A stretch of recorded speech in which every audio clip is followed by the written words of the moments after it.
जुआर एज मुझे इटा लगी पड़ी बनावा के गोटे स्पेशल रेसिपी जिनटा कि मोर फेवरेट आर से रेसिपी ना होचे रसमलाई ना सुनु सुनु एका पाटिनु लाल बाहरी जैसी रसमलाई बनेबार लगी मुई 1 लिटर गोरस ने विनेगार पकेकर छेना छिड़े नेली पछे ताके संगे संग ठंडा पैन ने धोई करी गोटे कुजन जिनिस तार ऊपर रखी करी साइड ने रखी देली। मोर छुआ सोई थिला यादे एबे उठी पड़ला ना ताके धरी कर मते एबे वीडियो बनाबार पड़ुचे क्या करबी हेले पढ़ी ना आर 1 लिटर गोरस के गरम कली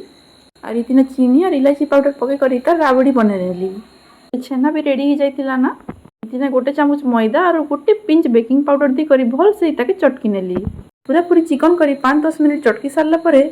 सबु छेना के इनती पेड़ा सेपरे बने नामा छेना ने गोटे भी क्रैक नहीं आसीथिबा दरकार पैन रे 1 कप चीनी और 2 ग्लास पैन दी करे फुटे नेली पैन फुटी गला करे सबु के गोटे गोटे करी इतरे पकाली हाई फ्लेम ने 5 मिनिट ताके सिझे नेली और ठंडा पैन रे संगे संग बाहर करी कर पके देली 2-3 मिनिट ठंडा पैन ने ताके रखी सारला परे रावड़ी भितरे सबु के पके देली ड्राई फ्रूट्स टिके इतार ऊपर ऐड कर देली 1 घंटा फ्रिज ने रखी देथिली इतनी सॉफ्ट हिचे जार रही नहीं आबर ना छोटो छोटो 4-5 टा खाई जी रसमलाई कार कार फेवरेट कहबे।